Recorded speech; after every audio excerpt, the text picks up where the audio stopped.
What's up, YouTube? I'm Robert, and this is the Biker Channel, or today it's the B1KER Bar.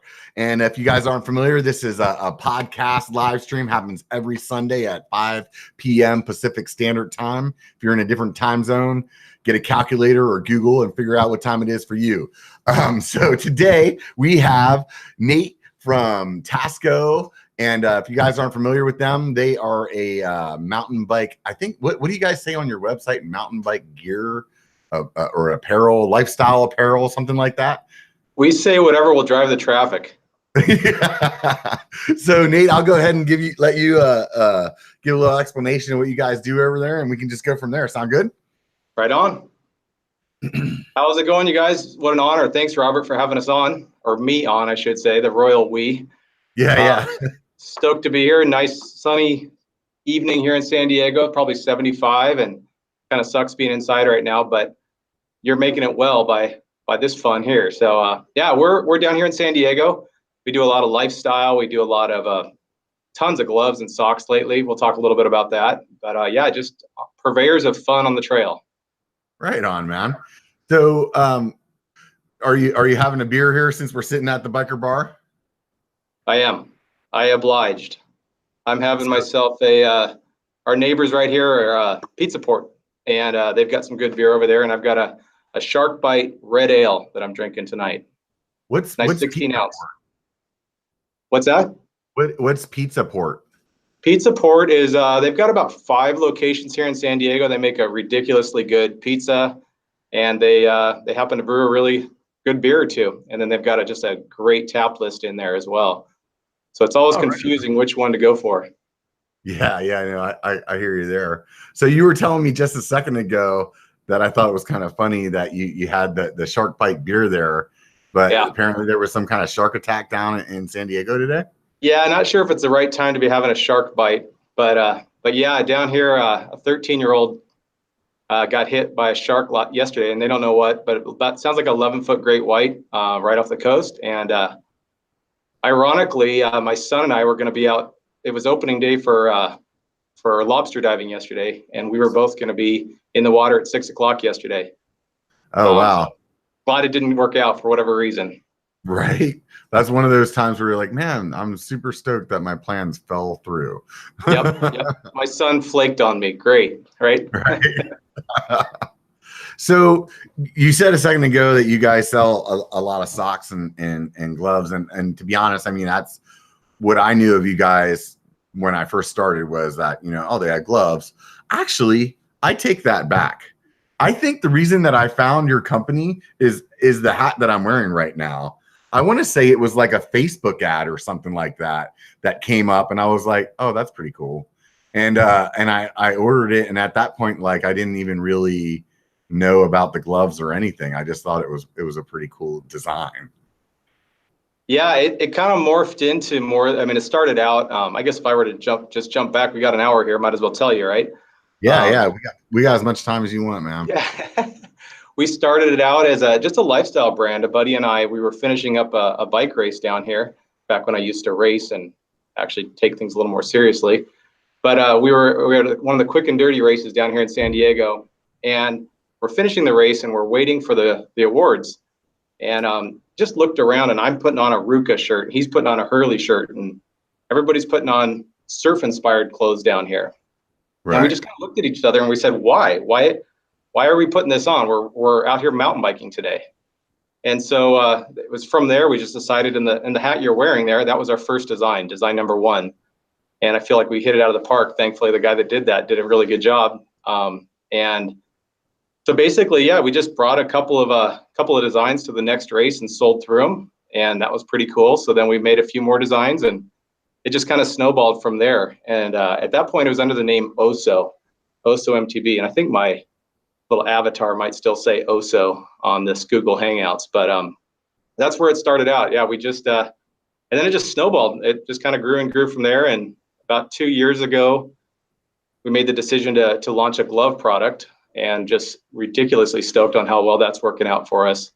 But when we did that, we just didn't want to look like everybody else and come out with another glove. We wanted to do something different and unique and kind of put a stamp on it. And that's when we did the socks with it too. So almost opened up a new collection with that. by just taking a really good glove product, putting a fun design on it, and then adding in a really good sock too that matches up, and people are eating it up. It's fun.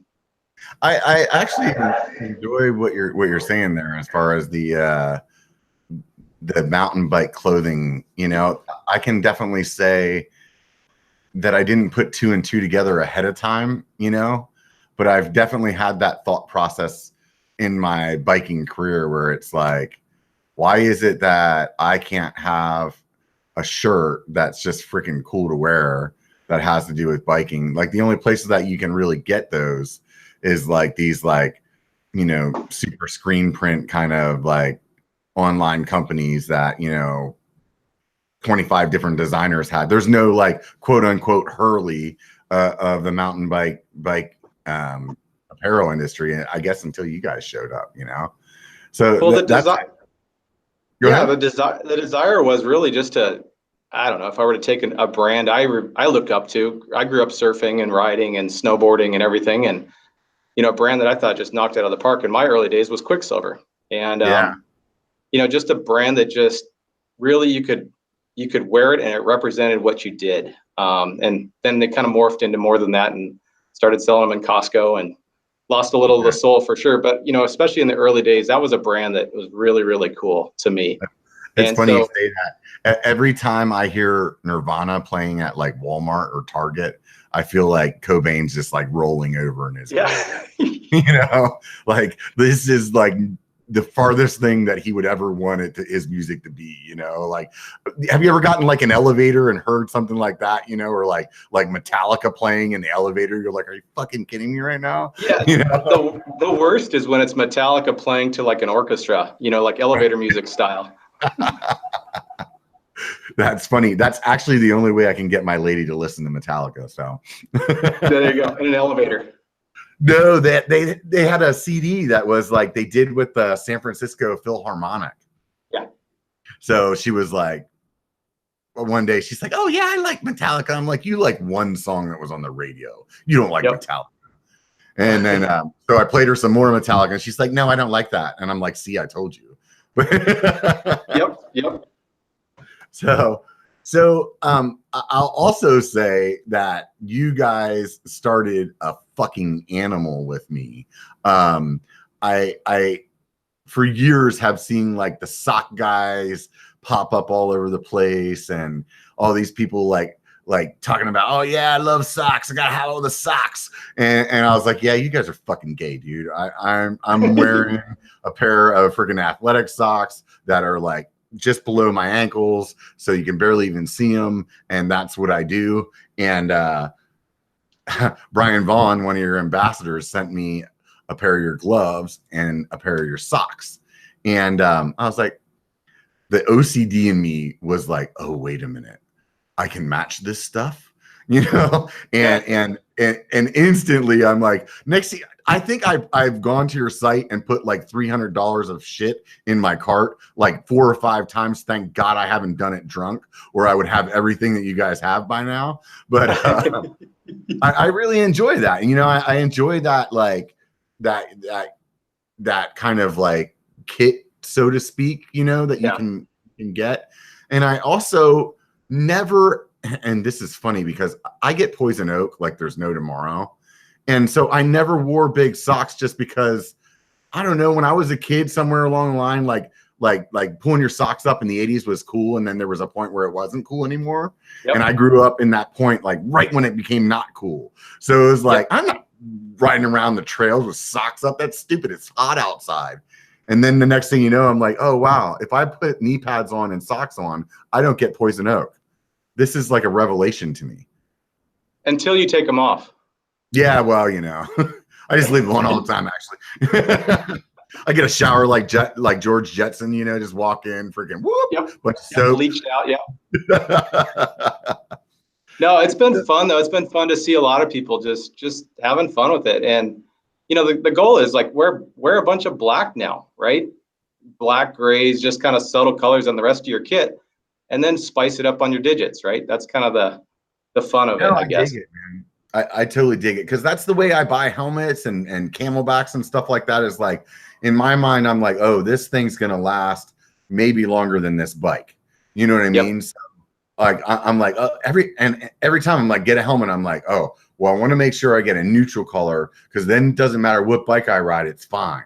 You know, so like yeah, I definitely dig what you're saying. With the like, do you guys do all your own designs in house, or is that something that like you originally like started like contracting out and now you have somebody in? Super fun story right there. All the t-shirts are done pretty much. There's probably 10 different artists that have contributed to the t-shirts. So if you see them, there's anyone from, you know, Skywalker is the guy that did a couple of our early designs, and he continues to do some work for us. But he's a muralist in town here. He rides a bike really well. He surfs crazy good. He's actually on a mural tour, touring around the States in his Sprinter right now, just doing murals all over the place. But so you know, he's done a couple. We had one of our designs is done by Jill Kittner, which was really cool. That was kind of our big name artist that we've had do some work, and that's the Bike Bits collection. And you see that like this month we ran it on gloves, the pink gloves. And who is Jill Kittner for people that don't know who that is? Right on, yeah. Jill's a crazy good downhill racer. I want to say, she's going to correct me here if I say it wrong, but I think it's 18-time downhill national champion. Oh, wow. Just rides crazy good on a mountain bike. Super cool girl. Her and Bryn, her husband, are just great people. Bryn Atkinson. But yeah, you know, she doesn't ride for us, so we can't claim that part, but she is one of our artists, and we've just had a lot of fun working with her for sure. And then there's, you know, somebody else. Graphic designer. What's that? I said that's cool. So she's a mountain biker and a graphic designer. You know what? So the artwork that we have is out of her sketch pad. So when she travels around to different races, she basically sketches. She'll sketch out the course. She'll sketch out what she wants to have in her gear bag, you know, whatever it might be. And so we've got her sketch pad. We got a hold of it with her permission, of course, and just transferred that into just a fun little, you know, design that we've used. But yeah, she's crazy. She's a great athlete and artist at the same time. So when did this all come together? When was it that you, I forget what, did you say the year earlier whenever you were like? Yeah, so 2014 we launched OSO, 2015 we launched Tasco. And then, so yeah, and then the gloves launched in 2017, Sea Otter. So that was, yeah, it's all kind of happened quickly. Yeah, so then obviously then about the time that I actually probably purchased the product, you guys were a brand new company then. Yep. Wow. Very likely. You got an OG hat there. Right on. That's funny. I just thought the design was really cool, and you know, I think that I'm not a native Californian, but I live here, so I consider myself one now, and especially all the people where I'm from, they all consider me Californian, so I'm not like welcome at home anymore because I'm a fucking Californian. So where was home originally for you? Oh, I'm from Pennsylvania, so they're a little bit different over there. I got this tattoo last time I was home. One of my cousins was like, "So did you go to prison or something? We got that prison tattoo on your arm for?" And like, and it was funny because like to me, living out here, like everybody has ink out here, you know what I mean? And I'm walking around back home and I start looking and I'm like, there's people with tattoos, but not like they got like the one piece off the flash wall, you know, that they got, you know, they got the freaking Tasmanian devil or something. Yeah. And not like out here. I mean, it's typical to see like women with full sleeves, and you know what I mean? Like it was funny though. It's just makes you kind of realize how things are very different, but you know, we're all Americans, right? You know. Yep. So you have the shirts and the socks, and that's really like marketed to the mountain bikers, but then you have the other line of stuff. You have, I'm sorry, I said shirts and socks. I meant to say socks and gloves. So, but you have just the hats and the t-shirts and stuff like that. Do you see a lot of those sales like going like to people that maybe aren't in the sport, you know? Yeah, I mean, initially, so we branded it, and I should take a step back and explain to you what Tasco stands for. That's a good little fun piece of trivia. Yeah, I was going to ask you that a minute ago. Why did you decide to drop OSO and go to Tasco? Well, so we had to. So about 4 months into this process, I said, all right, you know what? If we're going to make a real brand out of this, I got to make sure I got the name locked down.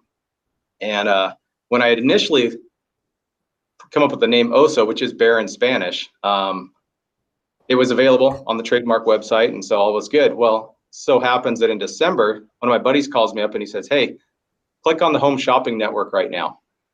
They've got a new line that they're showing that's OSO Casuals. And I went, oh, what's going on with that? So I looked, and sure enough, they're selling the Home Shopping, actually it's QVC, was selling OSO Casuals, like women's culottes and blouses and all these kind of things. Oh, wow. And I went, all right. So I went and looked online, and yeah, sure enough, they had applied for the trademark for that name. And I decided it wasn't probably in my best interest to take on QVC. Try to battle them for a name. So we went back to the drawing boards, and man, a month, 2 months later, just trying to come up with a name that kind of felt like it fit to what we wanted to do. And my son walks in, he was 11 at the time, and he walks in to my office, and I had the trademark page pulled up, and he goes, Dad, are you serious? You still can't come up with a name? He goes, it shouldn't be this hard. And I go, yeah. And he goes, Dad, at the time we were selling a lot of t-shirts. He goes, call it the Awesome Shirt Company. And I go, yeah, no, not going to do that. That sounds like something you'd see in a resort town or something like that, screen print a bunch of different shirts. And he goes, Dad, I got it. Because we'd kicked around the idea, what's RUCA stand for? What's, FMF? And we've got this place, really good donuts locally. It's called VG's Donut. It stands for Very Good Donuts. And he goes, Dad, I got it. Call it Tasco. That sounds sick. And I go, all right, well, let's check it out. And sure enough, it was available. There's a company that makes binoculars, huge company, Tasco Optics, that's out there. So I had to get around, make sure I could get into the apparel category without infringing on their trademark name. And we were able to nail it down. And here we are. So yeah, the Awesome Shirt Company is what Tasco really stands for. That's pretty cool, actually. I like that story. I always ask people like how they came up their logos and stuff like that, and I think it's just a fun conversation. Every once in a while, I've run into somebody that's like, we actually couldn't come up with anything. It was just like the coolest thing that was like on a piece. Pretty much, that's pretty much where I was, and my son pulled it out of the hat, so we ran it. No, I think it's good. I do. I don't know if I do IT outside of YouTube, and people will like, hey, I want to build this website, and I'll be like, okay, cool. So the first thing that you need to do is find a domain name. I'll talk to you in like 6 months. Because like that's the thing. I mean, even with starting my channel, that was part of the problem. Was like, I want a name that is easy to remember, that is has something to do with what I'm providing, but also I can get on YouTube and friggin' Instagram and Facebook and this is what I ended up with. But I mean, even on my social media, I still have to attack the B1 on the end, because there's somebody else that thought of BI.KER already. Yep. I know. I saw him. I saw him when I was searching for you. But no, so we tag on MTB to everything, especially in the early first couple of years. All of our product, all of our marketing, everything was Tasco MTB, and that was because when somebody went to do a Google search or wanted to find us online, if they just typed in Tasco, they'd pull up a binocular company, and then they'd be out of there, right? So we branded everything with a MTB at the end, but really as the brand's growing, that's dropping off, because what I found is, a lot of friends that don't ride, or, they have a bike, but they don't ride a lot, or, just people in the area that like the logo, whatever it is, they end up feeling like a poser if they're wearing it. It's got a big MTB. You don't even know what that stands for, right? So, so more and more, a lot of the line is dropping. We had, or dropping the MTB part of it, and it's just straight Tasco. But we had 6 guys race Supercross this year in our gloves. And obviously having a big MTB all over their gloves didn't make a lot of sense. But so just, being able to cross over into other areas. Ideally, I mean, the vision of the brand is it's an outdoor brand with a core in mountain biking. So the mountain bike is what takes you to that adventure, or it's a big part of that adventure. It's the core of that adventure, but really it's an outdoor brand is really the Yeah, heart. I mean, or it's just, it's what you use to get started. I mean, that was part of the reason I used biker and not something to do with mountain biking, was I wanted to be able to have that ability in the future to like possibly talk about road bikes or CX bikes or e-bikes, whatever fucking bike it is that I don't even know is out yet. You know what I mean? And I didn't want to be like stuck in that. And just, because through my professional career, I've been through branding processes and looked at that stuff and I'm always I've been a dreamer, so to me, I'm already like planning it out. Like it's going to be this huge thing where it's still like 2 years later, I'm sitting in my garage drinking beer, so, but hey, you never know, right? It's the third year that counts, right? I just like to freaking overanalyze things. I think that's what it really comes down to. But, oh man, I had something good to ask you a second ago, and now I forgot what it was. So either way, but I totally get what you're saying about people being a poser, or something like that. Like if, for instance, like when I was younger, another surf brand was Rusty, and they had, that really sick looking R logo. And my name's Robert. So I was like, I always liked that shit because I had a big fucking R on it, Yep. I wasn't a surfer. I didn't know damn surfing in Pennsylvania, like, right. But you can pull it off. Yeah. I can dig it though. So, what what was it that made you kind of come to the design of the glove the way that you did with no pads? For me, I always, for years and years, actually before you and Hand Up, I never ever wore a pair of gloves that didn't have pads in it since the 90s. You know what I mean? And I never even tried it because in my head I was like, dude, the pads are like sometimes make my hands tired. So there's no way in fucking hell no pads isn't going to make him tired. Right. And so, like I think honestly, it was Brian, the gloves that he sent me from you, because I think I got those before I had a pair of Hand Ups, and I was like, well, I need to be matchy, so I'm gonna wear them. And then I was actually surprised, that the hand fatigue wasn't there or whatever. So what was it that made you decide to do that? And I don't think you still don't have another like line of gloves that has padding in it or anything, do you? No, and we don't have a big desire to either. There's a couple things that, first of all, the Velcro. Anybody that's washed a pair of Velcro gloves with the rest of your gear, you know that it'll just, snag on everything, and the Velcro wears out and it starts flopping around on you, and, just kind of a nuisance. So, coming up with having a simple entry into the glove that has a good stretch, but then has a good memory, so it pulls back and it's nice and snug on you. But really just a single layer leather. As soon as you ride in a glove like that, you don't want it, like you said, you don't want anything different unless you're on a 100-mile road ride, I guess, right? Then maybe you want to, if you're sitting all the time and you want to have a little bit of padding in your palms. But also the other thing is just zero seams. That was a big deal for us when we designed that glove. So if you look at the bottom of the glove, there's just no seam at all. And that just is a huge deal for longer distance rides as well. But yeah, just simplicity, right? Having it be easy to get on, easy to get off, works with a touchscreen phone. And you don't notice it's on your hand when you're wearing it. That's kind of the biggest deal, I think, to me. Yeah, and I think for me personally, like I like my gloves to be tight, and I don't like them to like blow out through the ride. And right. Because that's why I wear them really tight. Like I usually size down. So I'm getting schooled on why I typed your name wrong in the title. Apparently I didn't capitalize Tasco. So thank you very much. Somebody, they're getting you. Yeah, it's an acronym, right? Fucking keeping me honest now, right? So I'll have to get to that in a minute.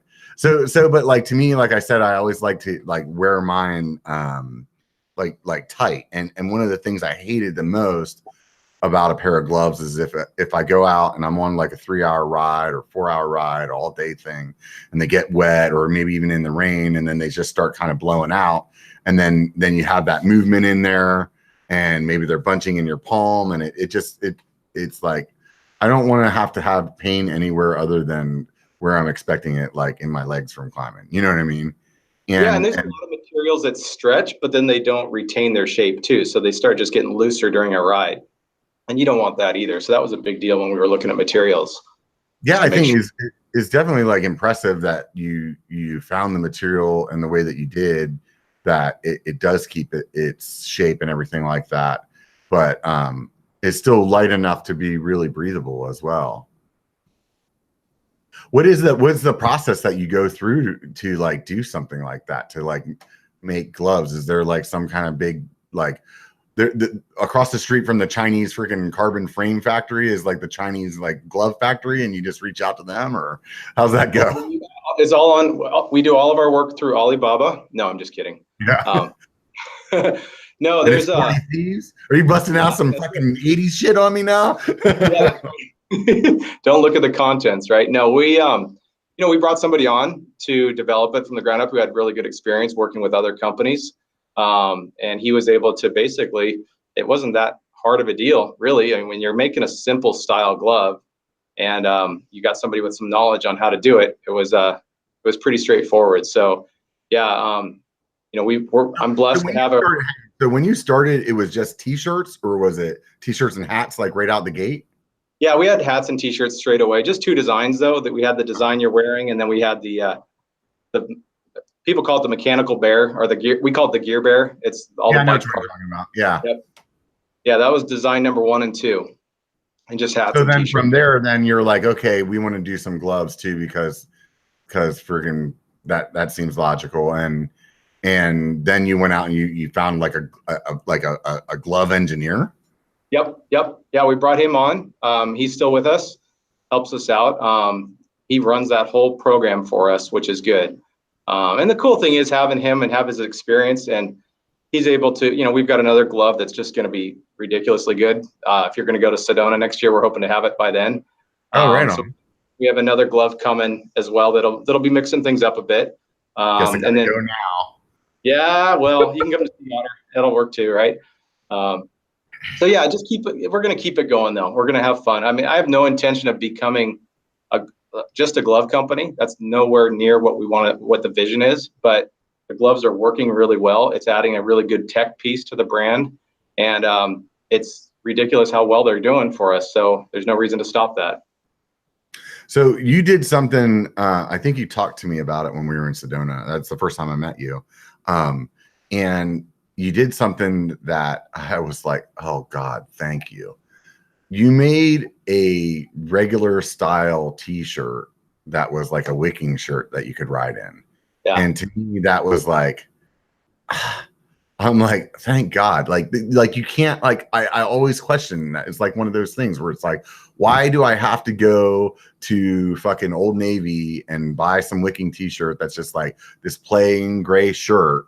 And if because I like to like not wear cotton when I'm riding, like right. There's nothing that I can get that's like mountain bike apparel that is like that, and the shirt that I'm wearing now, yeah, these guys do it too, but for a long time, I mean, that was really it, and even now it's there's not a lot to choose from, so you're definitely pegging the market on that.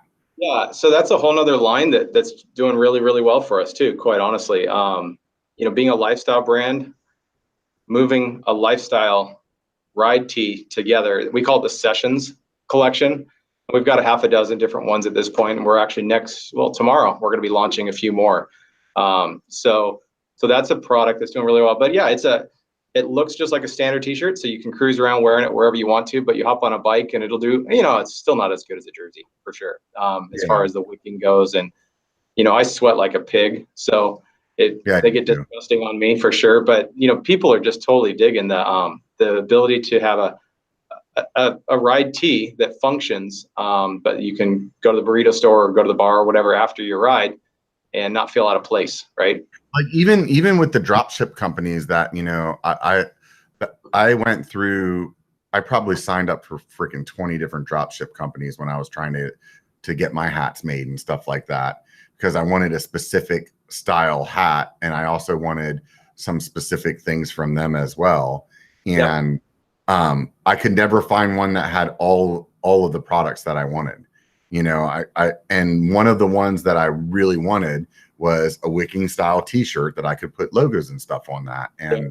And nobody has it, and if they did have one, it would be like one color, or like where I could print at was shitty, You need to talk to us, Robert. Right? Yeah. see the this is this is the one we did for Jeff Lenoski. And he's moved quite a few of them through here. It's pretty cool. But yeah, this one here is like it's a dry fit tee, basically. That's on both sides of it's dry fit material, and it's a little bit longer, so it's engineered for riding in, so you're not showing your crack while you're riding, right? But it's pretty basic. Yeah, well, yeah, and wear the short, and wear a half shirt, right? Yeah. I just need to make sure I got my tan line down there. Yeah. Whereas like this one here that I'm showing you is inside of it is the dry fit material. This is pretty rad material. Inside of it is dry fit. Outside's just cotton. So it's we call this the bipolar, and you're able to. I mean, it just looks like a standard tee, but it has a little bit of performance built into it too. What's the logo on there? It had like a star on the top. Was that a little like? This one's coming out. This will be out here real soon.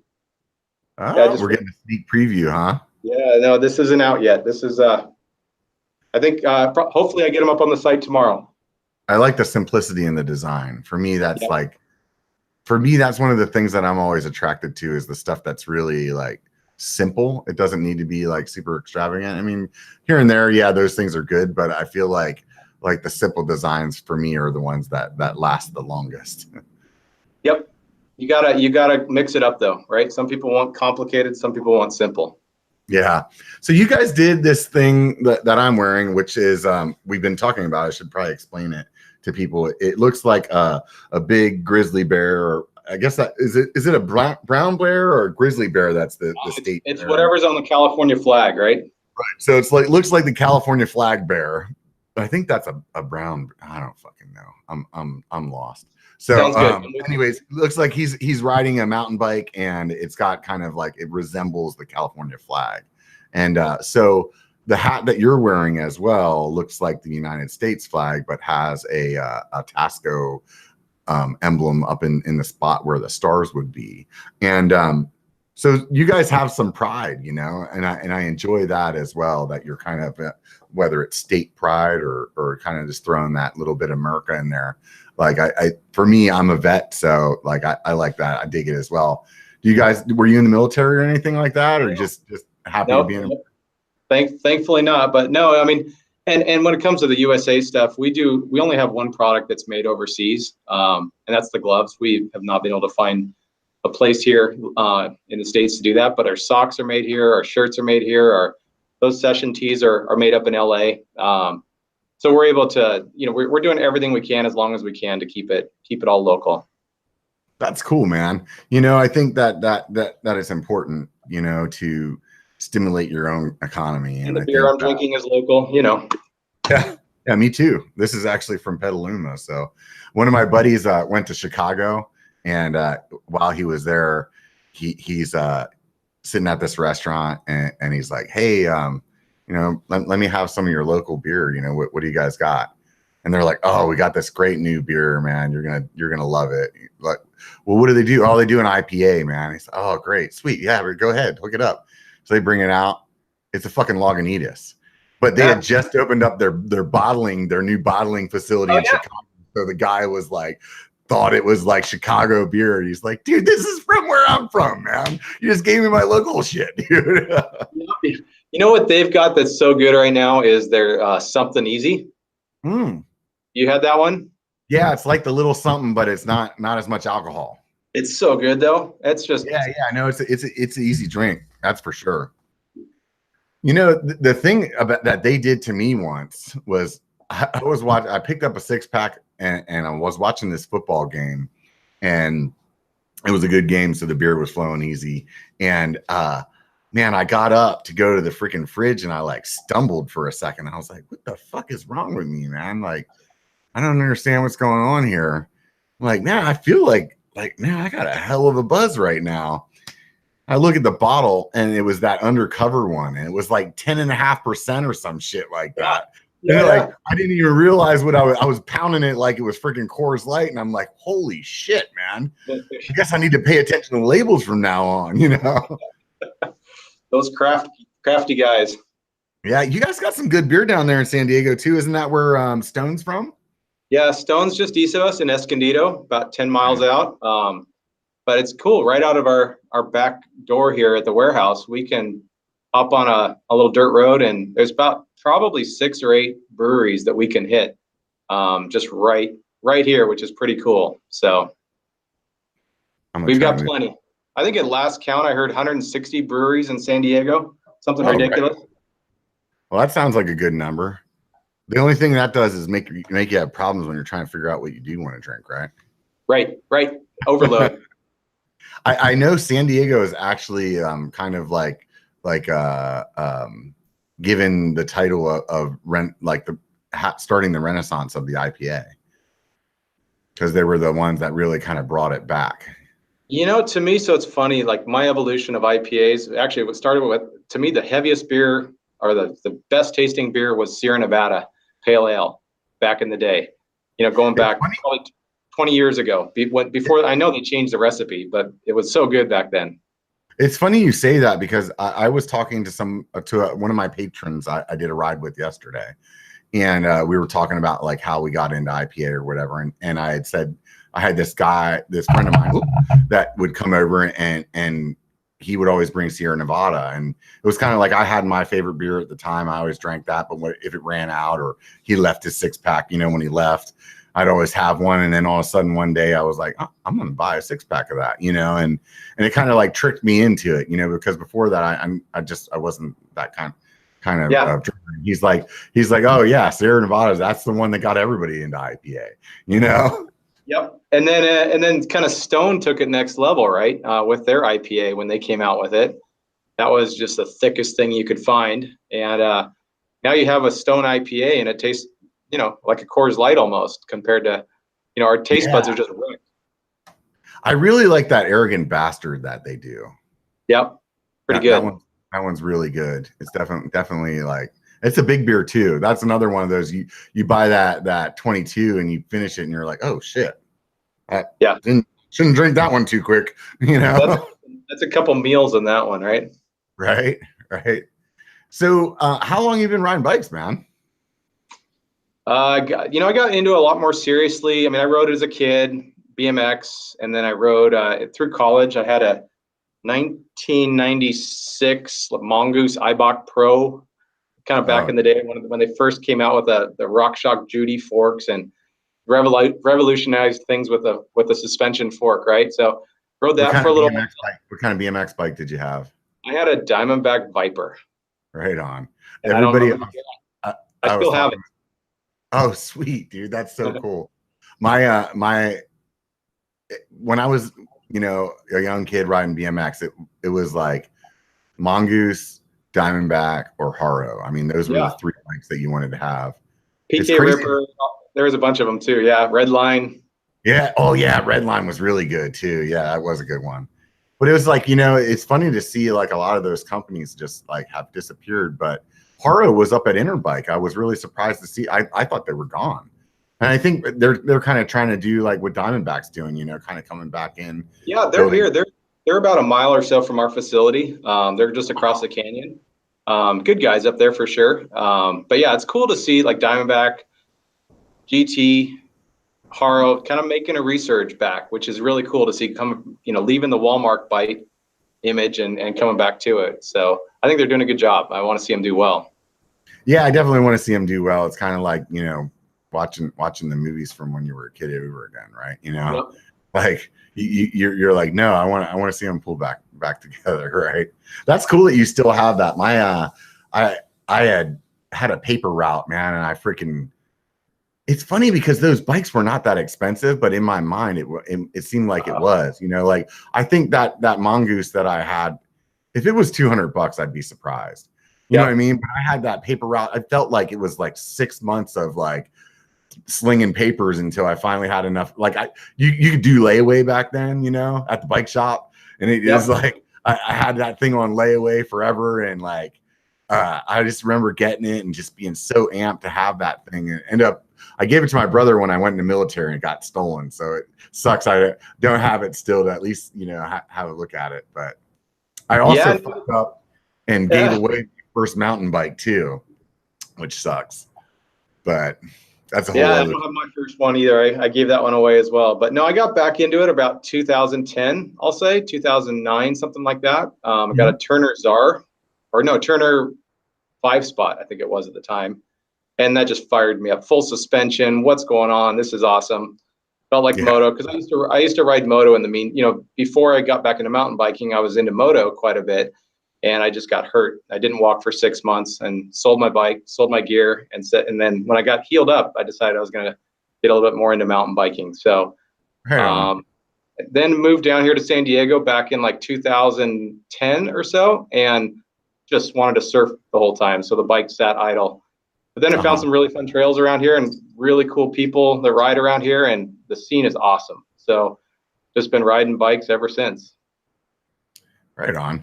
Yeah, I was a BMXer back in the, growing up and whatever. And my mom started dating this guy that was into mountain biking, and somehow or another that was just, there wasn't a whole lot of mountain bikers in the early 90s, and just kind of went from there. I took a break too. Whenever I got back into it in it was like 2006, like the bike that I had before that was a really good bike. It cost like $600, right? Yeah. And I walked into the bike shop and I'm like, I'm going to spend like $2,000 and I'm going to get this fucking sickest bike there is. And I was like, I'm going to do it. I'm going to do it. I walked in and I was like, hey, I want to get a mountain bike. And the guy's like, oh, okay. You want a cross country bike? Do you want a downhill bike? Do you want a trail bike? Or is that all mountain that you're looking into doing? And I was like, I swear to God, I looked the guy like dead in the eyes and I was like, a mountain bike, dude. And he's like, yeah, like what do you want to do? Like ride in the fucking woods. What do you think I want to do? It's like it had changed so much. Yeah. It was just, you want a pedal? Do you want a shuttle? What do you want to do? Right. Yeah, just totally blew my mind. And and even in the time now, I mean, we're talking about 12 years later at this point. Like the way the technology has changed is it's just crazy. It really is. Well, think about it. If you were new to this right now and walking into a bike shop, I'm just going to pick a brand, Yeti, because they've come out with a bunch of bikes in the last couple of months. Not plugging them, not doing anything like that, but just. It's easy to use them because they have now a 100, a 130, and a 150 all on the 29er bikes, right? And it's the hardest thing for somebody like you or I that rides a lot to choose which one to get, because they all kind of cross over so much. Whereas if you didn't know what you were doing, you're like, I just want to drop $6,000. What should I buy? I don't know. Just something that'll pedal in the woods, right? Right. Well, and when mountain bikes first came out, I forget who it was I was talking about and they had a really good analogy of how they talked about it. They were saying, like when mountain bikes first came out, it was like a fitness thing. Like you went to go ride mountain bikes to be in shape. It was kind of like you did it for a fitness thing. And it's a lifestyle now. It's totally different. And it's funny, because I made a joke in my channel intro, like when I started mountain biking, it was like road bikes on the dirt. And it really was. And that's a fitness thing. You know what I mean? Like it really was that. And it's totally changed into this community that is unique and just it's getting bigger and bigger. It's really cool to see, the ski parks building mountain bike parks. I mean, we're like the new snowboarders. You know what I mean? Like when snowboarders started out, nobody wanted them there. And here we are now, Yeah, so it's fun though. I mean, who would want anything different, right? The lifestyle aspect of it that's what we're building the business on. That's what we're counting on, is that continuing to grow. I've got some friends that used to race pro moto, that used to race and cross train on a mountain bike, and they hated it because it was just an exercise thing, like you're saying. But they have fallen in love with the sport since they've now they do it for fun and the lifestyle and all those things. And it's just a whole different dynamic. You're right. Yeah, it's definitely come a long way from the freaking hippies down in the Bay Area riding the clunkers,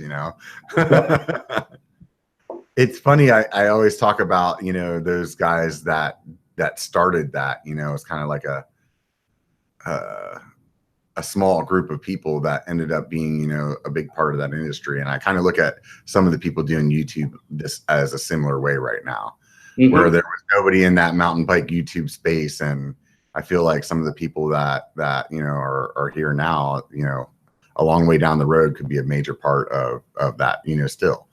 And I think cool. You've got what, 5,000, 5,500 followers now? Yeah, it's something like that. Yeah. So cool to see that. Yeah, no, it's definitely, I'll tell you what's really a trip, man, is like I rode in Auburn yesterday. It's kind of like my backyard kind of trail system. Yeah. I probably ran into 4 or 5 people on the trail that watch my channel. I was sitting on the tailgate having a beer with this guy.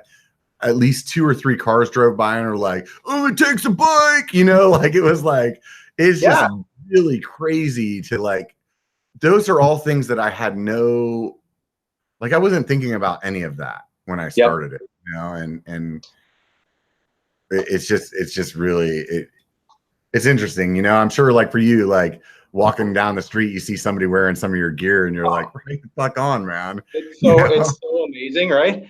You know, I laugh because there's no way I can relate necessarily, but I picture I'm just going to take a rock star. Let's take Bono, right?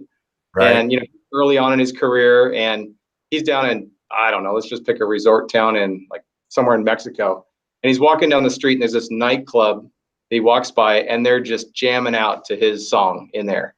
And everybody's singing along with it and they're just jamming. And how fun that would be to be that guy. Yeah. Just they're singing along with me right there. They don't even know who they are, right? And a little tiny slice of that, by no means a rock star, that's the farthest thing, but a little tiny slice of that when you do see somebody that you have no idea who they are, just randomly on the street, rocking something Tasco, or, you know, see somebody on the trail, you don't know who they are, they're wearing whatever it is. And it's just like, it just feels so good for sure. It's humbling. Yeah. It's funny. I may or may not have vandalized some public property with my stickers in my time. And, you know, sometimes they would show up in my Instagram, like tagged, and it'd be like, "Oh yeah, I remember putting that there." And now it's like there's shit coming up into my Instagram feed, and I'm like, I didn't put that there. Nothing to do with it. I'm like, that's pretty fucking cool. No, it's super fun. It's just fun to be a part of it, you know? Yeah, definitely. So you guys are doing, do you guys have any other gear like belts or anything like that, or are you expanding? We do jerseys as well. That's the thing I didn't mention because that's super rare. We have our jerseys done here in Southern California. And so we do some jerseys as well and hoodies and stuff like that, beanies, you know, but for the most part, it's going to continue to evolve. What's the biggest size shirt that you make? What's that? What's the biggest size shirt that you make? Right now we make a 2X. Are you planning on doing anything bigger than that? I will tell you right now, this is the reason I'm asking you, dude. People hit me up all the time asking where, like, hey, where do you get your stuff? And a lot of times, and this is the bigger one with shorts, people are asking me all the time. And I have actually like a pretty thin waist. I carry all my weight in my belly, you know? So I'm like, actually, I just buy regular shorts. But I feel like there's probably a big market out there for guys that are a little bit bigger. I mean, that you can do well with.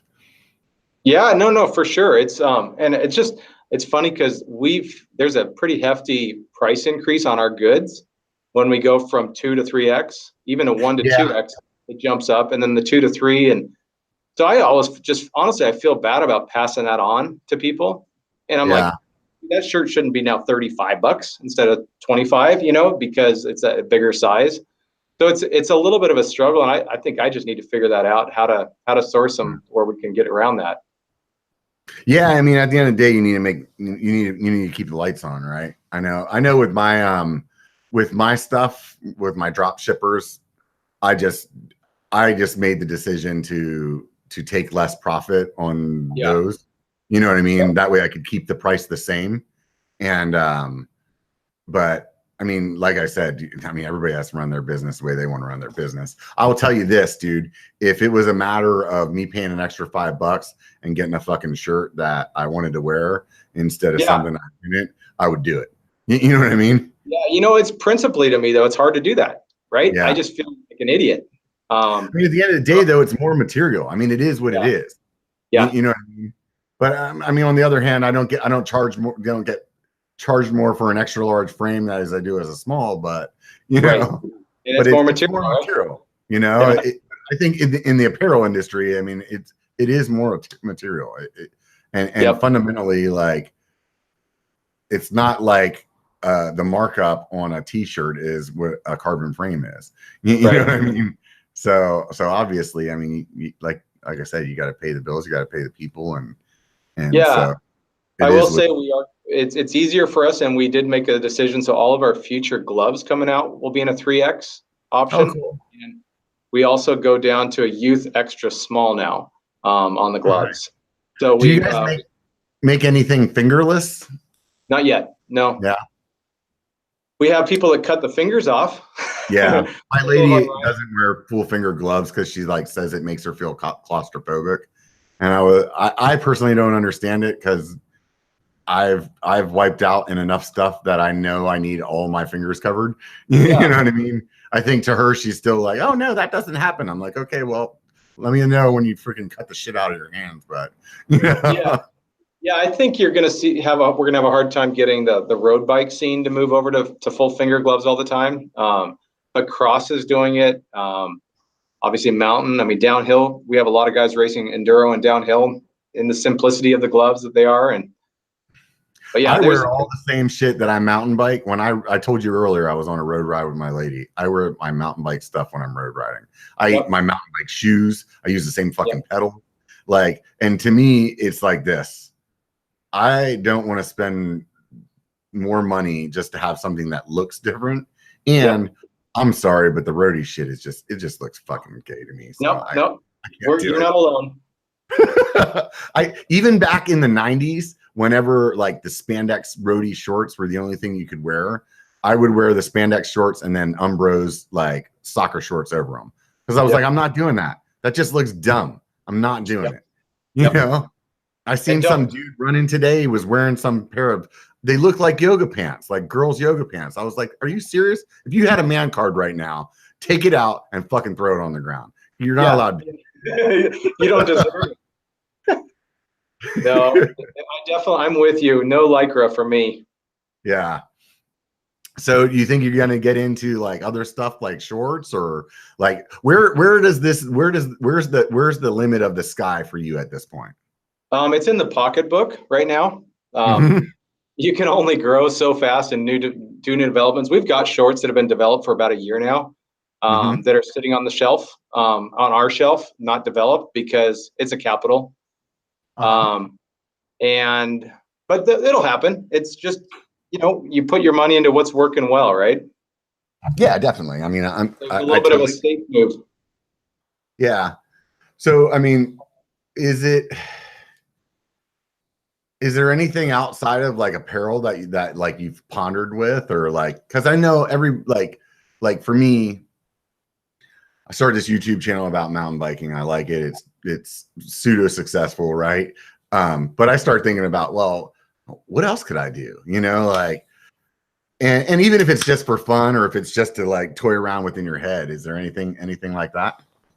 At this point, no. I just think that there's so much room to grow doing what we're doing that we by no means saturated out what we're doing. So you guys only sell direct to consumer, right?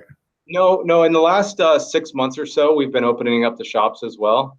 So awesome. We've got a pretty good network of shops across the country that are carrying the product now too. So yeah, that's the brick and mortar. Does that change like when you do that, and does that like make it like there's a different margin or something like that, or? Yeah, the shop has to make money too, right? So right, yeah. You've got to give away some margin. Stay pretty much the same though, so you're basically just getting less of a cut at that point. Yep, exactly. Yeah, you've just got to figure out the numbers, and I'm not a numbers guy. I have no business background. I have no, but I've thankfully got good people next to me that can help me with that. But yeah, I mean, at the end of the day, you've just got to make sure that you can make what you need to make on those retail sales or those wholesale sales as well. And so far, so good. The response has been great. We're selling through stuff that way, and they help with your marketing too. So there's, Mhm. you know, there's definitely a value add in partnering up with the shops. Yeah. I mean, definitely you're looking at selling more, and that's where your profit is then in the larger numbers instead of Yep. selling Yep. less, higher profit margin. Yep. Exactly. Exactly. But no, you know, going back to your question about going into other areas, one of my mentors early on, he gave me this little bit of advice. He said, how did he say it? He said, walk to your successes, don't run to your failures. In other Yeah. words, you know, every other day you've got somebody coming up with an idea like, hey, you should really blank, you know, do this, whatever that is. And your head's spinning by that point. You've got to really focus, come back to, okay, what's the core value of the business? What do we want to build? What do we want to grow with? And let's make sure that we stay focused on that. But, you know, that was why I was scared to do gloves early on, because I thought, oh, it's not lifestyle. But the reality is, again, I went back to Quicksilver as an example, you know, as a brand that I looked up to, or Patagonia as another brand that we look up to. And I looked at them, and yes, they do a ton of lifestyle, but they have a core competency in some tech pieces as well. So Quicksilver, you know, they were early on with a really good stretchy board short back in the 70s and 80s, right? Mhm. You know, you look at Patagonia, and they did a lot of climbing gear. That's where they kind of earn their stripes in the community. So, you know, and then the lifestyle fits around that. So I feel like, yes, the gloves, and then eventually the shorts, and a little bit more of the tech pieces. Really, if we can do things unique and different and better, then it'll help us with building out the lifestyle part of it as well. So potentially you could get into bags or something like that too. Yeah, I could see bags. We've had some discussions around that and some little prototypes done up, but that's farther out. Again, it's a capital thing, right? Yeah. No, I mean, I think it's good to dream though. I think, Yep. and usually in every business you have a dreamer and you have like the numbers person, and so very seldomly are they both the same guy. So Yep. when you said you weren't the numbers guy, I totally understand what you're saying. I'm not the numbers guy either. Yeah. I'm probably flawed in that market. I'm kind of like I was hanging out with Callie the other day at Interbike, and some guy rolled by with this old helmet, and he walks out and he stops this dude and freaking gives him a brand new helmet. So cool. Yeah, he's just like, here, upgrade, dude. You have that helmet that's like 10 years old. Holy shit, I can't believe I've seen it, And he's all Yeah. stoked, and I'm like standing there next to one of his marketing guys, and I'm like, what's he doing? He's like, that's just Brad. That's what he does, and they got this look like, dude, he's just giving away money. That's what he does, and Yeah. but I do the same shit with people, it's like somebody, like I'm cruising through my Instagram follower stuff, and I'm like, oh dude, that's a freaking sick picture. And then they say something, I'm like, oh, give me your address, I'll send you some stuff. I'm like, Yeah. just what the hell am I doing that for? Like, but You know what you've done by doing that, what Callie did, what you do, and what we want to do too, is you build up a core following by doing that. Just people that are so stoked on the brand, they're going to go tell 10 more people how stoked they are on that brand. Customer service, treating people like you want to be treated is absolutely critical, right? How stoked are you if somebody does that to you, right? right.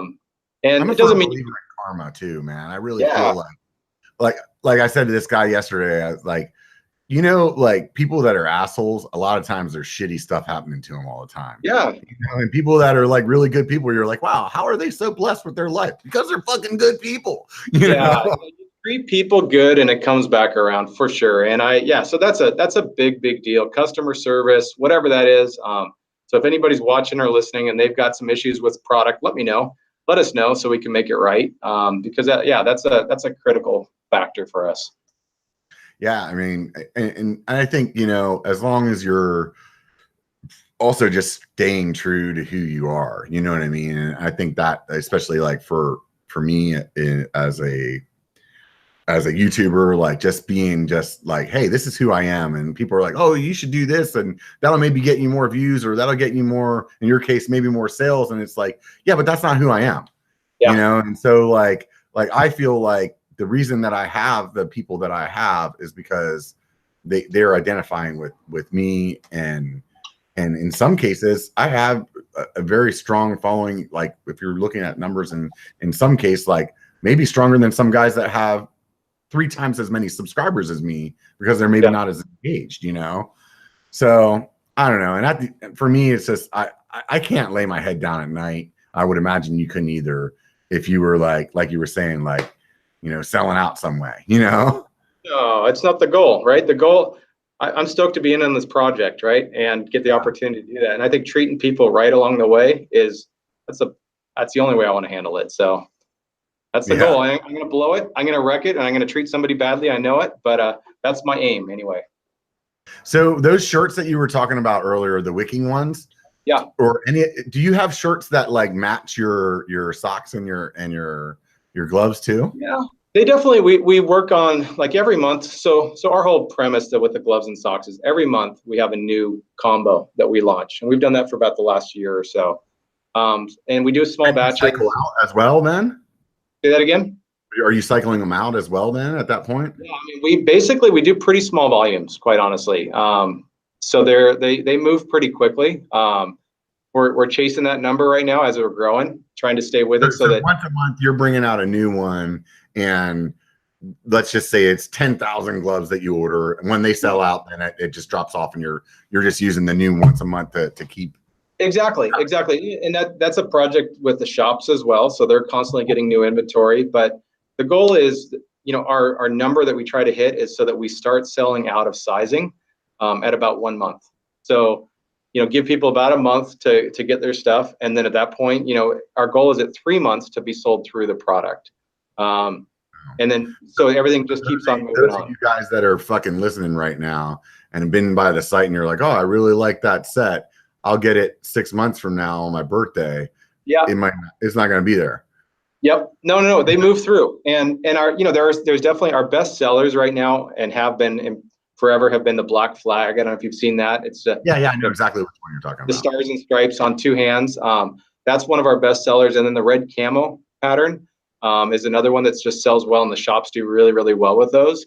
So those are going to stay in inventory for a while, and then they'll eventually go away, and something else will come and stay for a while. But so those are our fixed products, but then other things that come through are just on a monthly basis. So a lot of times those monthly collections, we have a session tee or a hat or a water bottle or a fender or something like that goes with it as well. Huh. So was that monthly like rotating design, like was that the idea right out the gate, or? Yeah. So when you're on social media, and a lot of your business as an e-commerce brand at the time, all we were doing was e-commerce. And there's 2 ways to drive traffic. Either you do flash sales and you get people to jump into your site because they get 10% or 20% or free shipping or whatever that is. And then, or you can come out with a cool new product all the time and people get excited and they would buy it, right? So really those are the 2 different ways to do it. And by no means did we want to be like a Old Navy or Banana Republic or something like that, where you just sit around and wait for the coupon codes or for the sales that come through, and then you buy all your stuff then. Right. We didn't want to have our business be that way and train people that. So instead, we do a couple sales a year on the bigger holidays for sure. But really the goal is to drive the business and drive the traffic to the site and the interest with just keeping new product flowing all the time. Right on, man. These guys know how to do it, right? The beer companies with all their small batches, they come out with the new special edition IPA that tastes just like the last one, but they put it in a different can, and they can charge a picture on it. I'll fucking buy it. Yeah, exactly. So here's a question for you, Robert. I'm going to quiz you, and we can quiz the audience too, right? But what do you think of a subscription model on something like that? So if you have this monthly collection coming out all the time, obviously you're not going to want a set of gloves every month, right? But maybe it's a quarterly option, or and it's kind of at that sushi level, like a trust me. You walk in and you say, whatever is good today, I trust you, send it out to my table. But I don't know, that's something we've been kicking around recently. I can see it, I can see it happening. I don't know if it's for me. I'm so picky. Mm-hmm. So, dude, if you want to know how picky I am, call Stickered Up and ask them who their worst fucking customer is. And it's me, dude. Yeah. Because like I have that, and I think it's because I like to design too. So it's like, I'm really meticulous about that stuff. But I know that those subscription-based, especially clothing companies, are popping up. and people are digging them. You know what I mean?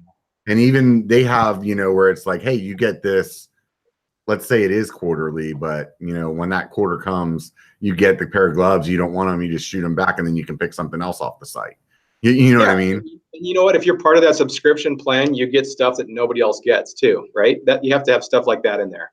Yeah, and I think that's the one where you really you hook people at that point, because it's like, you know, give them something that somebody else can't get. You know, I think that's the thing with like YouTube's doing this. It's kind of like Patreon on YouTube, but you have to have freaking 100,000 subscribers or something like that for it now. But where like if you're one of their Patreon people, whenever you know, post in the live stream, like you can have a special icon or something like that. And it's like, when you literally think about what it is that they're doing, like they're actually giving you nothing.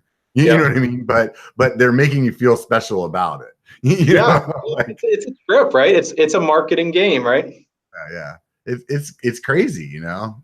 It definitely is. I think, you know, I think that you could be onto something there, you know.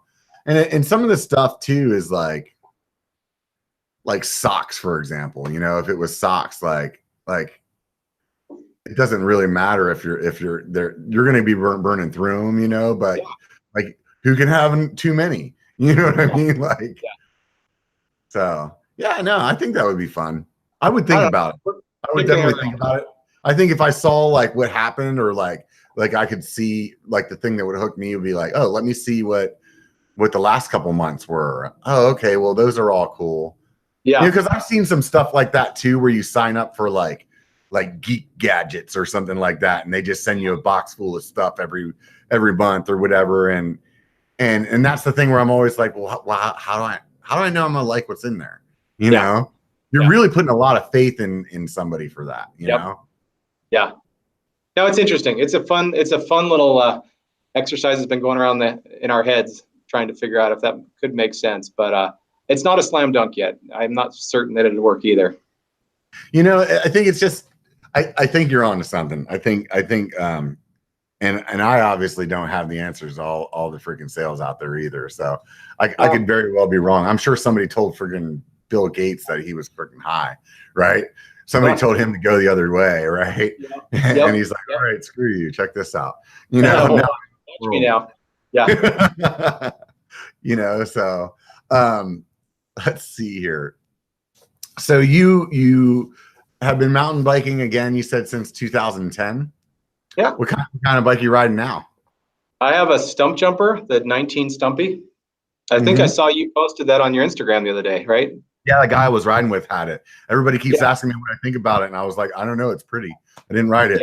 Yeah, no, it's a great bike. I got mine right after Sea Otter this year, so right when they launched them, and I've had about 6 or 8 months on it, and that's such a fun bike. Been pretty pleased with it. I had the 18 or the 17 stump jumper before that.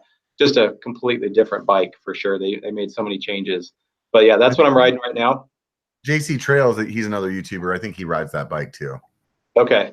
That new stump jumper, and he said he's a Specialized guy. I'll tell you what, I've only ridden a Specialized once. I was up in Portland. I couldn't take my bike, and I rented a Specialized, and it was a great bike. And it wasn't like, I didn't feel bad about, you know, making the decision to be on that bike at all that day. And the one thing that I'll say is, like, yes, they're the freaking gorilla in the mountain bike industry.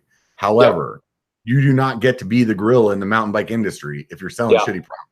You know what I mean? Like you can only be the biggest if you're selling really good products. You know? There's a lot of hate around them, or a lot of dislike, whatever you want to call it. But and I admit, sometimes it's fun to ride more small brands and promote them and whatever it is. But, you know, this bike, for, you know, I'll call myself an average rider, maybe a little better than average on some days, but nothing pro about me, or, you know, and nothing new about me. So, and it's just a great all around bike. And I just, I've got good things to say about it.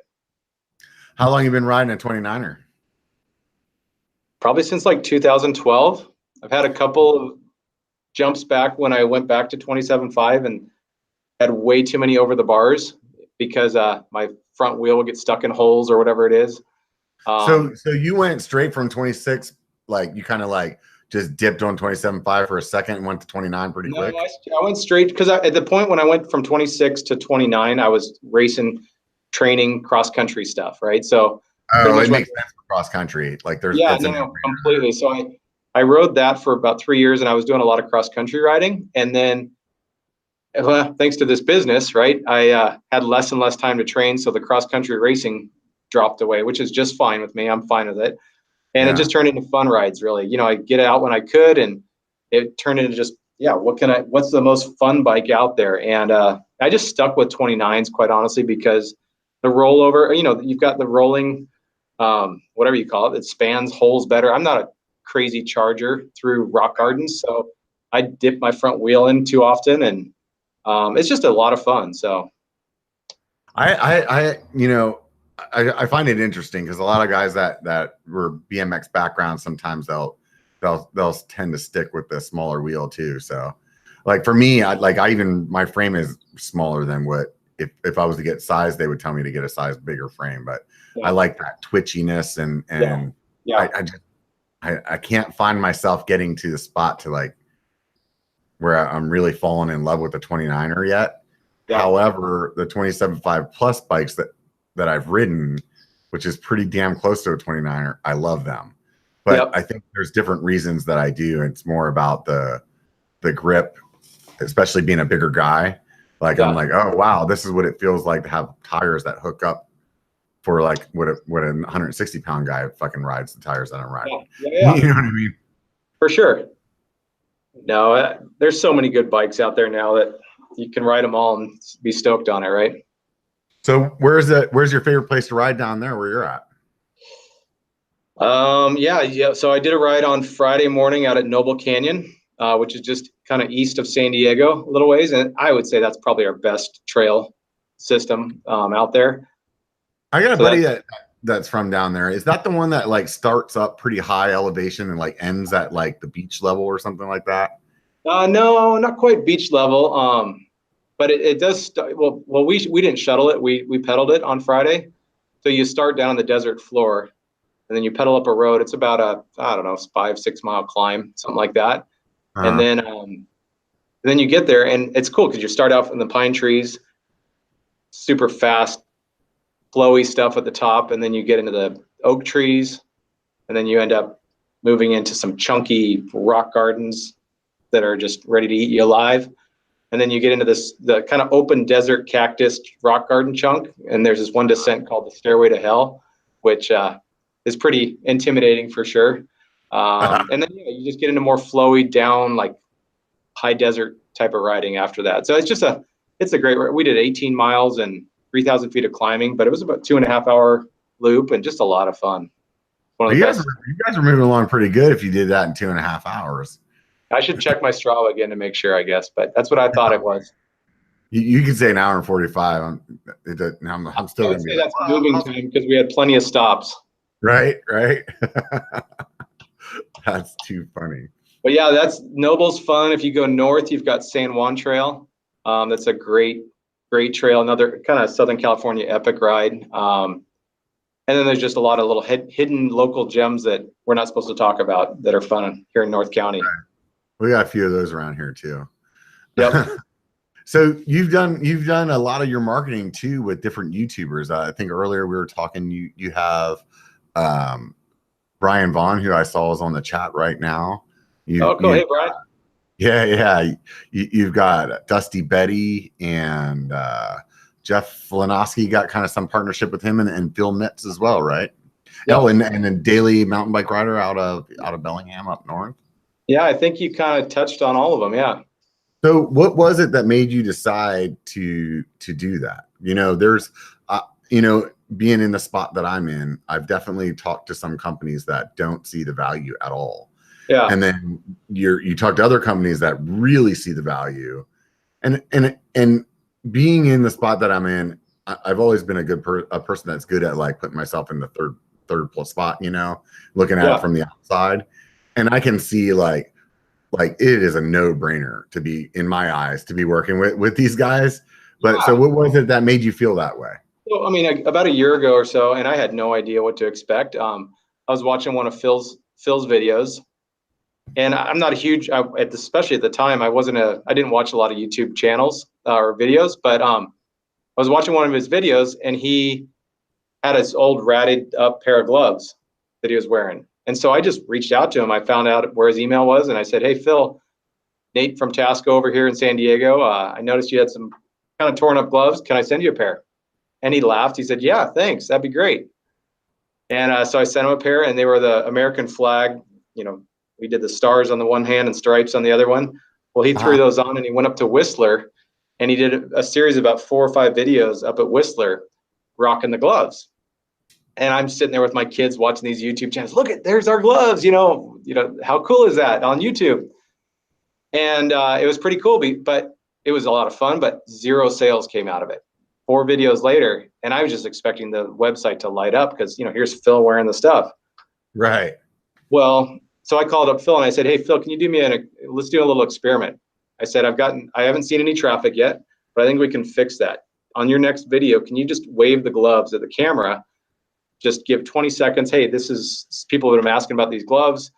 So here's the info. There's a link in the description below.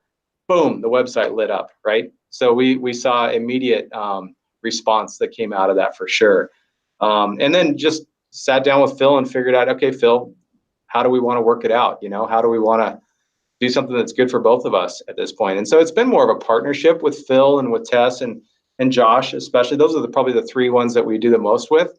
And it's not all about commissions or how I pay them or how much they earn me or the company or anything like that. It's more about a partnership. Like, let's promote each other. Like, what can we do to really just grow all of our brands at the same time? Right. And have fun with it. That's what we're all trying to do right now, right? Exactly. So like with, I flew Phil out to Sedona, and then he spent the week with us in San Diego after that. So we really got to know him. And then I flew back and stayed the week with he and Haley, his girlfriend, back in Vermont for the Vermont Mountain Bike Festival. That's awesome. Yeah, so just a really good friendship has come out of it with those guys. And same with Tess, Dusty Betty, and her husband Steve. Just great people. They ended up hanging out and working in the Tasco tent up at Sea Otter with us and camping. Bill was much smaller than I thought he was. Oh yeah. Like, I thought he was a bigger dude for some reason, And when I met him, I was like, oh, well, he's a much smaller guy. But man, I don't think that his how genuine his personality is comes across in his videos. Fantastic. As well as it did when I met him in person. Because his videos are instructional, so it's not really like you're not getting to know him so much. You know what I mean? It's more like he's teaching you something or he's showing you something. You know what I mean? And dude, he's really genuine person. Really genuine person. So here's what's funny about Phil, because he's so genuine and personable on his videos. To me, I found him that way. When he flew out, I'd never met him before. Talked to him on the phone a few times, but he flies out to Phoenix where we picked him up. He gets a ride over to the house that we're staying at, and he gets out of the car, and I didn't run over to him, but you see it in the video. When he gets there, I walked over and give him a big old bear hug. Like I knew the guy from who knows how long. And I gave him the hug, and I'm going, wait a second, that was awkward. It's on camera and everything, and I don't even know who you are, right? But that relationship had already been there just from the way he does his videos and the connection. I think that's why, he's done so well, is because so many people have just connected with him, whether they realize it or not, through his videos. And I think you guys all do that. I think it's pretty interesting. I think at the end of the day, people are really have a huge insight into your life. They're spending, let's say, 15, 20 minutes, it depends on the person, but like every week. So you're hearing this person talk about what's going on in their life or whatever. So it's really funny because I was talking about this on a live stream yesterday. Like when people meet me, they feel very comfortable because they've known me now for 2 years. Yeah. You know what I mean? I've known them for 30 seconds. So it's really interesting. It's a totally different relationship or a way to approach like a meeting somebody new that's like already done all the homework on you. You know what I mean? Like, right, exactly. They know the ins and the outs, like it or not, right? Yeah. No, it's definitely interesting. So, And Jeff is another one that you said you work with. I actually never even like thought about how big that dude was. And I'm 6'2". I don't usually look up at people. And so when I met him, like I was like, holy shit, this guy's fucking tall, man. Yeah, he's probably 6'4"-ish, I would say. 6'5". 6'4", 6'5". I mean, he's definitely got a couple inches on me. He has a present for sure, right? Yeah. But you usually don't see guys that big that are like that kind of rider. You know what I mean? That level. You know, most of the guys that I've met that are pro riders or, you know, super shredders, they're like Phil's size, you know, or not much bigger. You know, they're that, you know, somewhere between 150 and 175. You know, like. Yeah, so, he's probably 220 and 6'5", right? Something like that. Yeah, he's a big dude. So he definitely like, you know, has to be able to like connect or has to connect to a bunch of people out there that are like, hey, that could be me too, you know? Yeah. So Phil introduced me to, he invited Jeff to dinner when we were in Sedona, and sat across from him, had the raddest conversation ever, you know, and just instantly connected as a friend with that guy. And, I did the same with him. I don't think him and I had ever even really chatted online or anything. And because I have done a bunch of stuff with Stickered, like he had done some stuff with them, like as far as like got some decals from them. And so they were like, oh yeah, you should do a video with this guy that we had, this other guy that we have, you know, that we've worked with. He has a YouTube channel too. He like teaches people how to ride and stuff. And I was like, yeah, whatever. I don't care. You know, like, and I guess, you know, he watched my channel or whatever. So when I bumped into him in Sedona, he's like, oh, what's up, dude? And it was like, he like totally knew me. And I was like, wow, man, like, this is cool. But the guy's just like really, really fun guy. Like you said, like instantly you're like, okay, yeah, dude, I can legit. hang out with this guy. We can twist some caps and we'll have a good time, you know? Yeah. And I feel like that whole little crew that we've gotten the chance to work with on the YouTube channel, you know, Tess and Steve are just legit people. So good. So such kind hearts in those people. And then Josh is, you know, I don't know Josh near as well as the other ones because I haven't met him personally. It's just been more of a, you know, a couple of phone calls and a bunch of emails going back and forth. And same with Brian out in Minnesota. But yeah, it's just a cool little core group of people. We'll have to talk. I've had a lot of late night kind of like me and Josh, for some reason, we hit it off and we started like chatting on something like this, you know, hangouts, drinking beers. And, you know, it's kind of funny because we had done it so many times that it was kind of like your buddy was over at your house. You know, I'm sitting in the garage drinking beer, hanging out, chatting. All right, dude, see you later. And like, so we had got to know each other pretty well. And then he had came down to go to the biker event in Downeyville this summer and stayed at the house, and which looked rad, by the way. Which looked rad, by the way. I love that place. Oh yeah, no, that is super fun.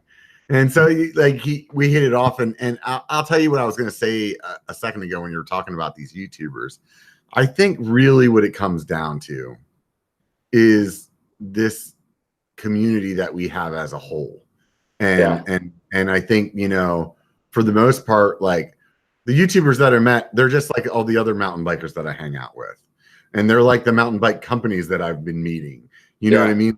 Like everybody that's in and around this sport today, we have all this like kind of just this similar kind of like, hey, we want to get outside. We want to get dirty. Maybe want to burn some calories, but we also want to just have a fucking good time. You know what I mean? Yep, for sure. And I think that's what is very drawing about the mountain bike community, you know, is that by itself. You know what I mean? It's like everybody knows how to ride a bike. Yeah. So to speak. You know what I mean? Most people as a young child learn how to ride a bike. Yep. Not everybody can learn how to surf or has had the opportunity to do that. Right. You know what I mean? So where it's like, oh, I like kind of like the slogan on my channel, it only takes a bike to be a biker. Like it really, that's it. You know, and so like it's really easy for people to relate. I've been shocked that I've had people that watch my channel that don't even ride mountain bikes. I'm like, how the hell are you watching my channel? You only ride mountain bikes, you know, like they're like, oh yeah, you inspired me to go buy one. And I'm like, are you fucking kidding me? What do you even, how'd you get here in the first place, man? You know? Like, so no, it's cool. It's the community aspect in the mountain bike scene is just ridiculous. I mean, we go to any of these festivals, right? The Sedona, we were both there.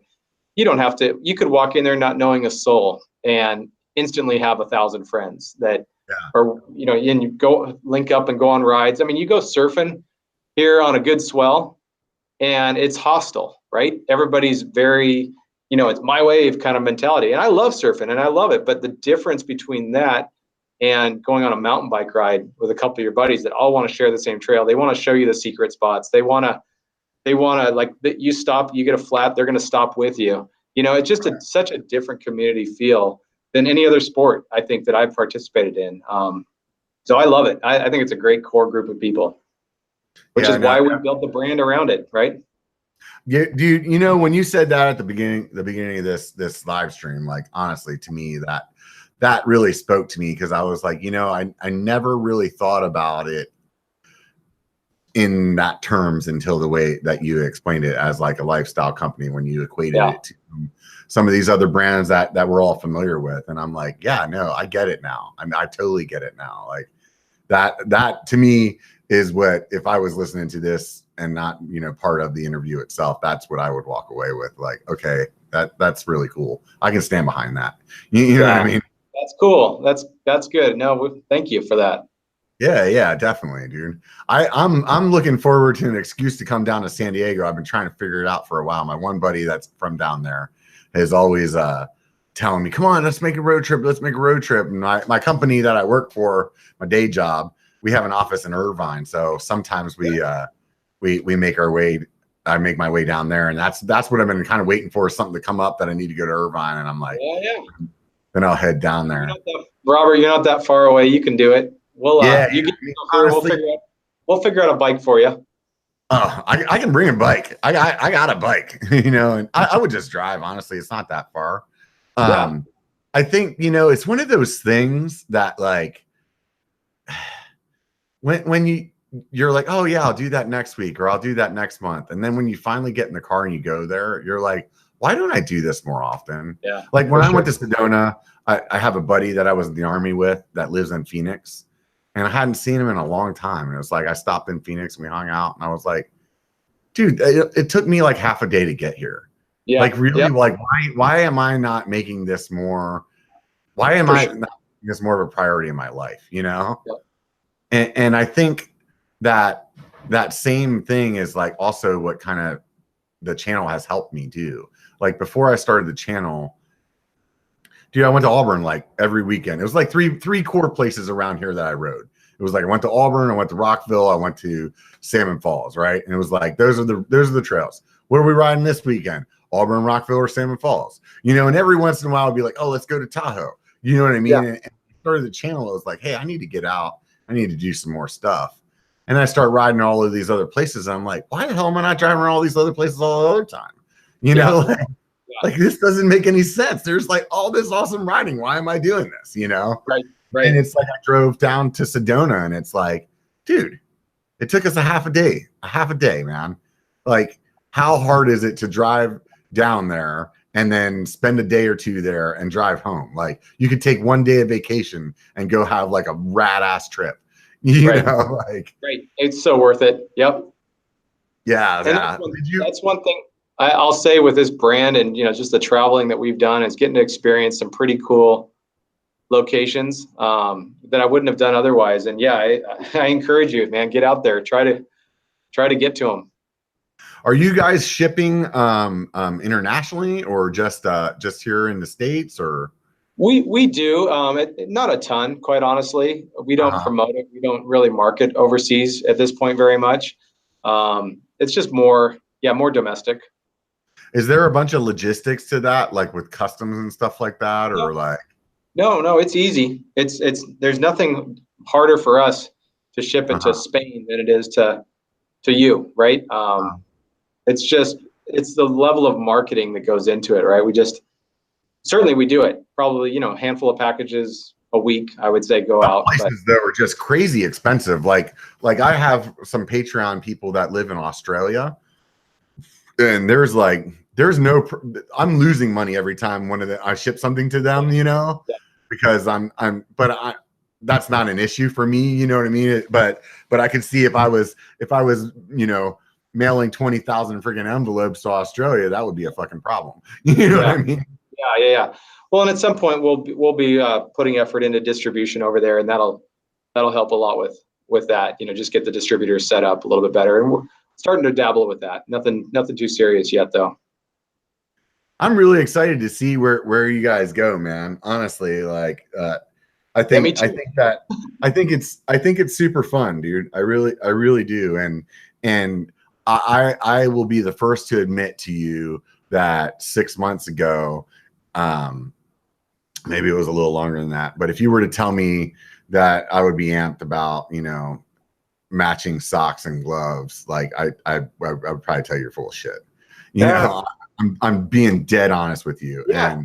And it was Brian Vaughn sending me a package, and I looked at it, and I was like, I'm just the freaking guy. I'm just like a big dumb bear, dude. You know what I mean? I'm gonna put my gloves on, and I'm gonna do the same thing every time because I know that works. Yeah, you know what I mean? And it's like somebody threw a little freaking rock in my pond, and all of a sudden I'm like, oh wow, there's other things out there. That's cool. And you know what you'll see too with us.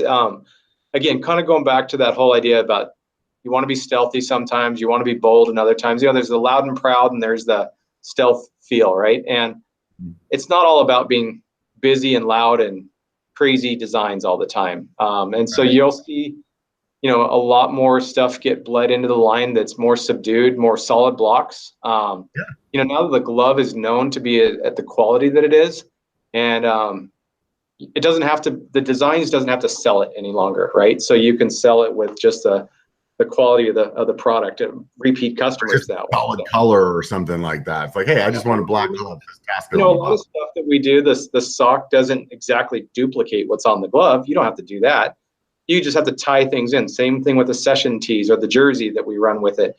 They don't have to be mirror images of each other, but having an element or two or a color pattern or whatever it is that pulls it out, boom. And then where the company will be in a year is going to be a lot different, because you'll probably be able to mix and match a lot of the socks with different gloves, or the gloves with different socks. And as the inventory is able to build out, we'll be able to, and that's all thoughtfully done, right? I love your socks, dude. I think I have some sock guy stuff. I mean, they're probably the biggest guy in the bike industry as far as socks go. Yeah. And I've had some other brands stuff as well, and I really like the material of your sock a lot. It reminds me of some stuff that I had ski wise that I used to use. Yeah. And I just really like that. Like it's kind of still has like it's not like a spandex feeling to it, but it's like, it's not a cotton feeling either. Like the sock guy socks have like a cottony kind of feeling to them still. But yours, I mean, they stay in place, man. They don't fucking move. Yeah, there's two extremes to me. We've used Sock Guy in the past, and they're good friends of ours too. They're here in Carlsbad, and their sock is just a different. It's not as tight. It kind of falls down sometimes, and just the construction is different. Then you've got somebody on the other spectrum, like what are they called? I should know it offhand. Swiftwick, which makes a really almost a compression sock. And I think our sock is somewhere in the middle there. There's a little bit of compression that keeps it tight, keeps it held up, but it's not overly. It's not squeezing the leg too badly. But yeah, no, we're super thankful. No, it definitely doesn't feel uncomfortable in the long term. Like it's not like it's definitely like socks. We don't make a lot of money. Our margins are not very good on the socks because we pretty much sink everything we can into making the best sock we can. I mean, we don't hold back on any of the options with it. But we believe that's super important to have the best sock we can make, and just build the brand on the best product we can make, right? So, how do you go through that process of like? I mean, it's the same idea. Like you get like a bunch of samples, and you're like, oh, I like the way this feels. Or did you have to go through like a bunch of like prototypes and You guys went out and wore them around town. Or like how's that happen? For sure. I mean, the first sock that we did with this manufacturer, we had them send us everything they could and all the different sizes and all the materials and options that we could have, so we could see the differences between them. But I mean, they're a sock manufacturer, so they have a pretty good layup on what they're going to do already, and we just have to choose the options. But yeah, it's the hardest thing, honestly, is getting the gloves and the socks to match, and we're not perfect at it. But you have a limited number. About like because of the dye, like so that they actually come printed the same color or whatever. Yeah, because you figure the socks are coming with a yarn that's already dyed. And then the gloves are coming from overseas, and they're printing on the gloves with CMYK, so they can have unlimited print, colors on it. And so you have to. It's a little bit of an orchestration between overseas and here locally to try to make those socks and gloves match up as best we can. And you know what? At the end of the day, they're not all perfect. They're close. And thankfully, they're not being worn side by side, so you don't know. You can pick it apart, but the concept is that's there. One of those things too. Like they're not right next to each other. Like when I've done stuff with sticker, they're like, yeah, you know what? Sometimes we might print something, and because of like you were talking about CMYK or like however the dye color, like the colors that they can hit with that, like. Yeah, he's like, maybe we can't hit that same color as that frame, but when the sticker is on your fork, it's a foot and a half, 2 feet away from it. It looks the same to everybody. Exactly. But then somebody gets it and they stick it right next to each other and like, oh, this is bullshit, man. And I'm sure you probably got, you have probably emails sitting in your inbox that are like that, like, what the fuck, Yeah, it's not perfect. But it's the goal is to have fun with it, right? Yeah. I think at the end of the day, man, people just need to freaking need to live their life with a little bit more like kumbaya or something like that, man. People get, in my eyes, they just get a little riled up about things that just don't. It's like, really, dude, this is what you want to waste your time with, man? Yep. I'd rather live my life a little different way, man. Yep, for sure. Hey, man. What was that? What's your next event? When am I going to see you next? My next event, I would imagine if I can come up with a reason to drive down there, because I've been saying I'm going to drive down to SoCal when the weather gets shitty up here. So we're coming into that season. Yeah. So we should put something together, man. I know I want to get back down and hang out with the guys down there at Worldwide Cyclery. Yep. And I met another guy in Interbike that has a really cool product, and he's out of SoCal too. And I'm starting to work up a list of reasons to go down there. You know what I mean? That are more than just just going to ride bikes and I would imagine maybe sometime this winter. If not, I could see it for sure. I'm planning on going back to Sedona at this point. Good. I apparently didn't shit my pants enough the last time I was standing on the side of a cliff. Did you watch that video? Yeah, I did. That was bad. Yeah. I want to do that again. Scary. Dude, do you watch that Phil video when he's up there on freaking White Line? What is wrong with that guy? Guy's a nut. What was the cliff you were standing off of? I was over kind of by the airport trails over there. Okay. I went over there with Jeff Lanowski, and honestly, I was with a group of like 50 guys, and all of them rode through there. I'm just the big pussy in the back. 2 years ago, I'll leave you with this one on the Sedona stories, but 2 years ago, a buddy of mine, Gabe, he's our photographer that comes with us every year. We go up to do Hangover Trail. And it was cold. It just snowed. It was a little nutty. Anyway, we get up there. Halfway through, we make the turn in the saddle, and every rock ledge that you had to cross over, some of them were iced over, some of them weren't. You couldn't tell. Oh, and shit. It was just a sheer drop off. And when we got around the corner and looked down, it was all shaded down there, and we tucked our tails and turned back around and went home. So we did about half of Hangover until the turn, and I don't regret that decision at all to turn around. We both, honestly, I had those flashes of like, I need to call my wife right now before we go any farther. Just thinking like, this is where it could end right here. And I just go, it's not worth it, right? Yeah, you're supposed to be doing this for fun, right? Yeah. And those conditions were just, it gives me chills just talking about it. How quickly it could have gone wrong.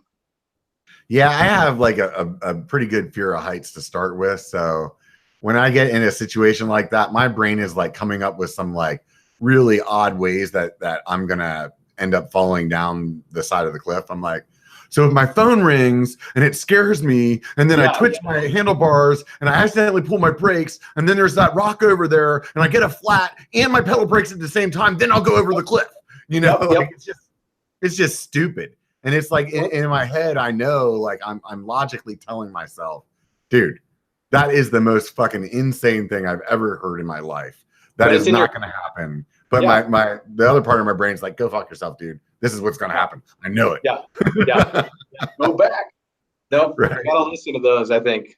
Yeah. You know what? Like I said, like it just be true to who you are, man. If that's who you are, like just accept it. You know, it's like. Like even like with business, right? Like let somebody that has that skill set do that job. And if it's that trail that somebody has that skill set for and I don't have it, I have plenty of grins and plenty of smiles on plenty of other trails. So I don't have to do that one. So definitely, man. Hey, dude, it was super fun hanging out with you, having a beer, chatting. I definitely appreciate you getting on. I want people to for sure take a look at your website. What's the website? Tasco-MTB.com. Right on. And then usually when you ship, how long does it take for you to ship stuff out?